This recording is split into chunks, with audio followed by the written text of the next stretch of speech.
আল্লাহকে ভয় করেন। সুদখোরের জীবন ত্রাসে পরিণত হবে আজ কিংবা দুদিন পর। আল্লাহ ছাড় দেন কিন্তু ছেড়ে। অতএব হারামকে না করেন, আল্লাহর জন্য হালালে পথে আসেন। আপনি কাউকে লোন দিতে পারলে দেন, না দিতে পারলে না দেন, কিন্তু সুদের ভিত্তিতে লোন দিবেন না।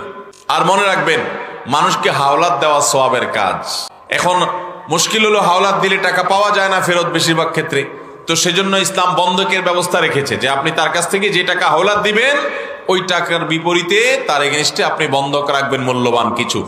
ওই বন্ধকি জমি জিনিসটা, এটা সে যদি হাওলাতের টাকা দিতে গড়িমসি করে, আপনি বিক্রি করে আপনি আপনার টাকা নিতে পারবেন, বাকিটা থাকে। তোমরা 7টা ধ্বংসাত্মক অপরাধ থেকে বেঁচে থাকো। ধ্বংসাত্মক, মানুষকে শেষ করে দিবে। এই 7টা ধ্বংসাত্মক অপরাধের মধ্যে প্রথম হলো আল্লাহর সঙ্গে শিরক করা। আর এই 7টার অন্যতম হলো আকলুর রিবা বা সুদের কারবার করা।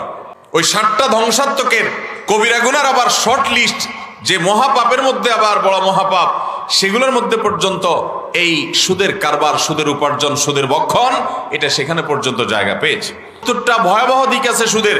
এর মধ্যে সবচাইতে সাধারণটা, 70টার মধ্যে সাধারণটা হলো, কোনো ব্যক্তি নিজের মায়ের সাথে জেনা করলে সেটা যেরকম অশ্লীল, সেটা যেরকম নোংরামো, সেটা যেরকম ভয়াবহ জঘন্য অপরাধ, সুদের কারবারে জড়ানোটা সেই মাপের অপরাধ। এটা হলো 70টার ভিতরে সবচেয়ে